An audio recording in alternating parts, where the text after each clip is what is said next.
Hey everyone. So as fun as chat is to read right now, silly bastards, we got some important stuff to talk about. So you probably saw this earlier in the week. Call me a true scum again, Mordecai. See what the fuck happens.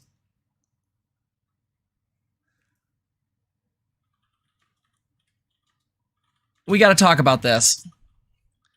The indefensible cruelty of the OnlyFans porn ban. I'm going to try to get Merrick to come on soon. We fucking love Merrick. Let's be honest here. Everybody hypers for Merrick. Also, seriously, if there's a way to on her channel, go fucking donate to Merrick. Like, go sub and tell Merrick, send Merrick happy highs, because we love them here. I love her here. Oh, Christian, thank you so much for the $5. Holy shit, we got a Godzilla in chat. Nice. See, if you donate, you get Godzillas, guys. Come on now. I can't do much more than that. So let's get into this thing. It's long, drawn out. Let's talk about it. Since its launch in 2016, OnlyFans has become one of the biggest players in the so-called creator economy. Most of the company's peers in that space have relied on a wide array of content providers to help them make their names. YouTube has remained the dominant catch-all video platform because of a mix of video game streamers, musicians, actors, athletes, chefs, stylists, architecture experts, and nearly every other kind of person one could imagine. Instagram has whole ecosystems for 8-year-olds who want to watch baseball videos and 50-year-olds who want to trade photography tips. Patreon hosts writers, podcasters, comics, artists, and more. Disclosure, I co-host a podcast with a Patreon page myself. The diversity of offerings is the platform's strength.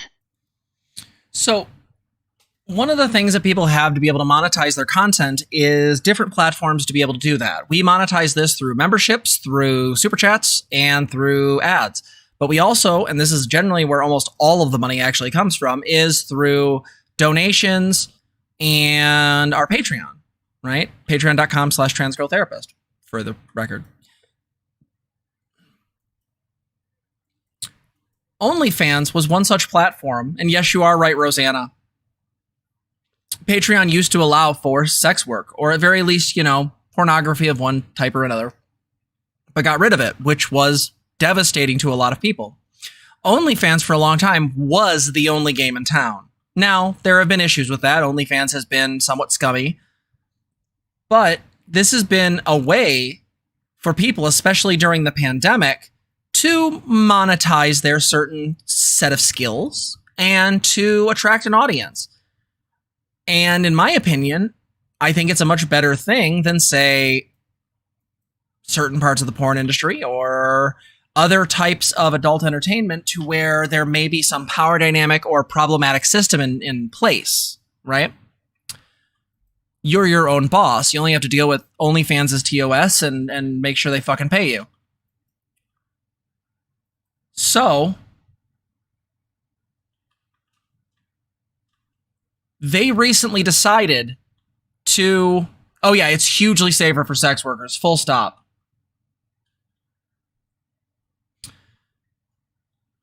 Now, OnlyFans reported a net worth north of $130 million, which was made off the backs of sex workers.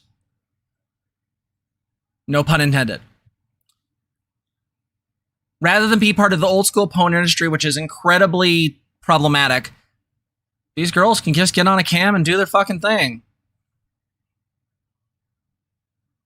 Hey, Merrick DeVille is hot. If you went on her OnlyFans, 130 million users. Did I read that wrong? I did. Sorry. 100 million users, but that's still a huge amount of money. How much money do they generate from their percentage of takes? I have to look.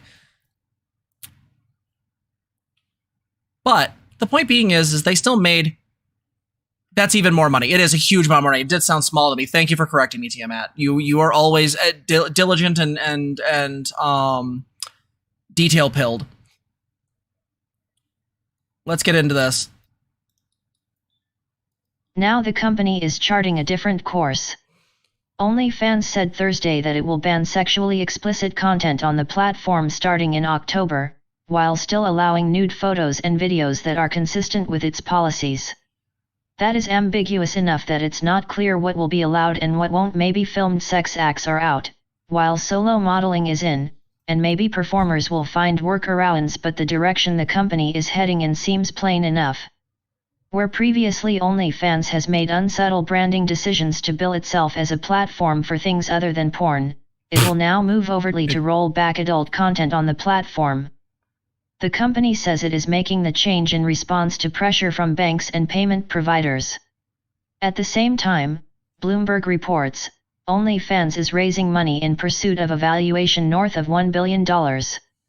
In other words, OnlyFans is discarding the people who made it a behemoth and hoping to sell the platform those workers popularized to enough big investors for the company's insiders to get rich. So they made this decision. It's fucking garbage. It's going to hurt lots of people. And here's the thing that really bothers me here is that the way in which these companies by definition devalue sex workers is in and of itself just whorephobic. Let's be very clear. But also, there's another issue here, and it's, again, the demonization of sexuality. We talked about this earlier before this part of the stream. And I might actually splice that little excerpt in at the end here, so be aware, folks who are watching the video.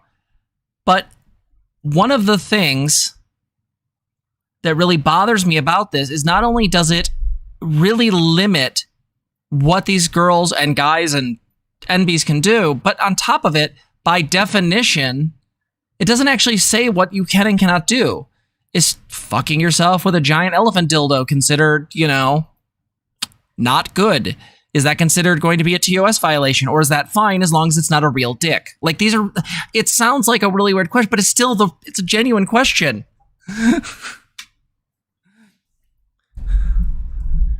Like, again, like, is dildo vaginal penetration okay, but anal's too far? Like, I have so many questions. The problem with these types of rules as well is that I feel like it pushes, I'll be honest, I feel like to some degree this pushes performers into really bad situations. People who may not be able to move themselves to another platform may have to go back to work. I've talked to a few people who did this, gone back to stripping. And again, motherfuckers, we're in a pandemic. You can look at your big boobied babes through a screen. Safe, effective. Just wipe the screen down afterwards, right? Get some Windex. Don't get Windex. Yeah, use vinegar. It's the same fucking thing. It's fine. The problem here is this is going to hurt a lot of folks, and over nothing but Puritanism. That's simply that.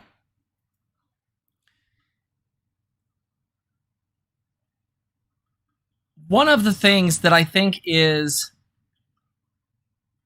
awful is that they're doing this for really no discernible reason. There's a claim that it's because in order to take credit or do something like that. I haven't seen anything that verifies that, like, at all. I've heard that it's because that they didn't, they operated, at a loss, or there's that sale that Rosanna just brought up. But regardless of the reason, this is fucked. This is going to hurt so many people, and and again, I'm going to say it for the folks in the back. It's directly whorephobic. It directly hurts sex workers. And for those playing the home game, that doesn't just mean cis women. That means femboys. That means trans women. How many people are on Twitter and they follow some person who said a really cool political thing only to be scrolling and then see a really hot trans girl just rubbing one out while wearing some very lovely lingerie? Guess what? Happens to me all the time by accident. I've had to actually set it up so sensitive stuff is hidden unless I click on it. But let me be very clear. I love these girls. They're lovely. They're beautiful. You do you. Some of you are really cute. But trying to get work done. But again, with OnlyFans gone, this really fucks them over. Trans people already get fucked by the actual economy in regards of, job prospects, transphobia in the workplace, unsafe work conditions, any number of things.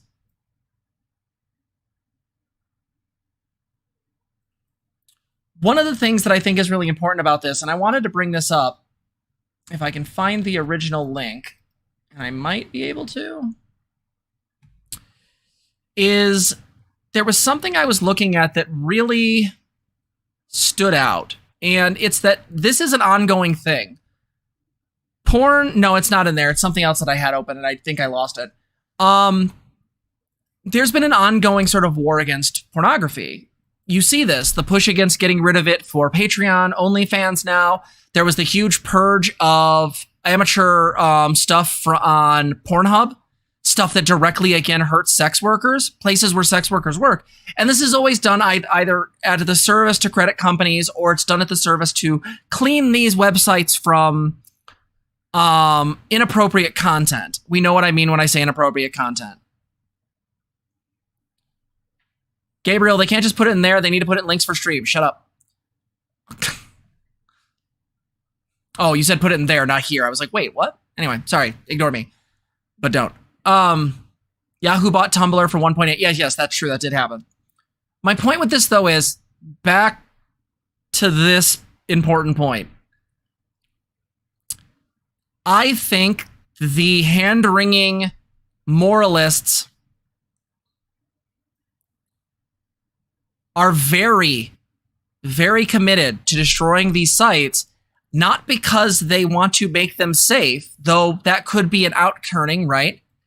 But they don't necessarily go after the places where, say, like, for example, underage pornography is placed or posted. Yeah, there was some on Pornhub, and some of that did get shut down. That's good. Did it deal with the huge numbers they found on Facebook? A company that's been resistant to changes unless legally forced to? No. Because why would someone post something to Pornhub when they can post it somewhere else safer and get their money a different way? If their goal is to protect certain people for human trafficking, child pornography, things like that, wouldn't it then make sense, by definition, to go directly after these people at where they are, as opposed to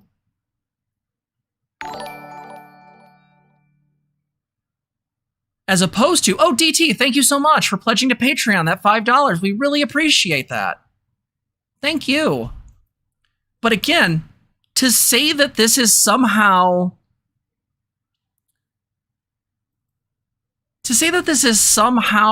foreseeable safety, even if that were true,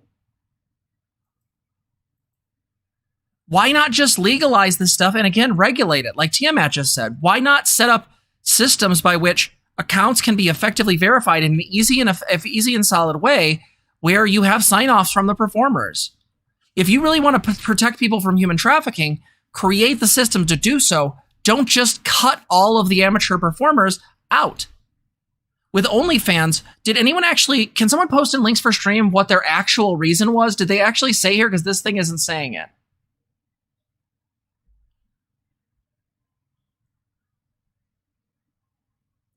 Let's see if we got here. OnlyFans' decision to sell out porn creators fits neatly into a narrative of greed.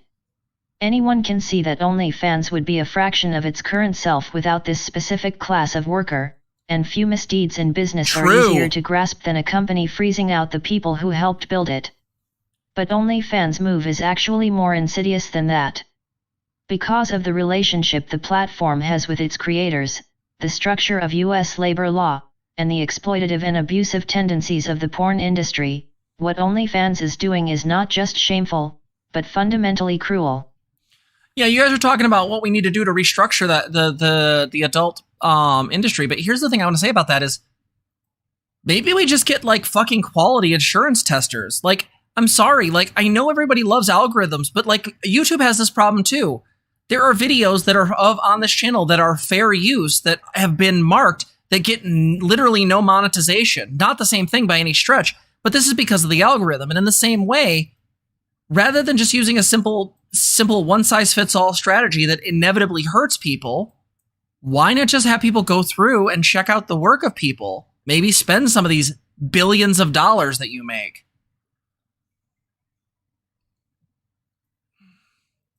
You know what's better than an algorithm? Human fucking eyes.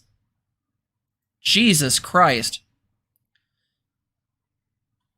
The reason I wanted to bring this up is because I believe that sex work is work. And I believe that sex workers are the reason why anyone even knows the fucking name of OnlyFans. And while some of them have fled to other systems or are in the process of making those changes, yeah, it would require cutting into their profits. God fucking forbid, right? The gig economy by its nature is problematic, and we do need to talk about this, where we need to start making it so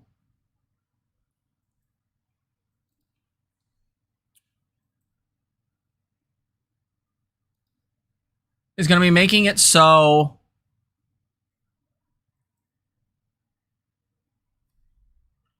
I don't know. I guess I'm just saying for this is I feel like the gig economy is bad. We know this. We know this negatively impacts people. We know it leads to people overworking really, really negatively. But here's the thing.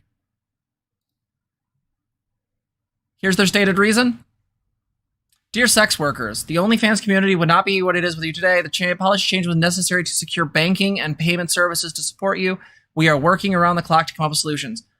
Fucking lies. I'm going to be real honest. The simple fact of the matter is that these motherfuckers, by definition, know where their money came from. There is no way in hell, unless you show me documents saying that like what? Like policy change was necessary? Like, why? Would payment service, like, why? Would the payment, like, what the fuck? Do banks and payment services don't give a fuck where their money comes from? What are you talking about?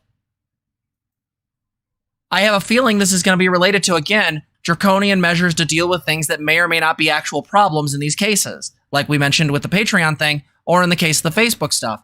There are real problems, no one wants to deal with them, so they just make the largest and stupidest fucking draconian measures possible. Guys, I don't know enough about this already. I want to learn more about it. But let's be really clear about something. This is going to hurt people's financial well-being, their mental health, and the simple fact of the matter is that sex work is work. Sex workers are based, and we should, by definition, work to make things better for them and work to be able to make it so they have a safe industry to work in. Hey, Beyond Safe Words.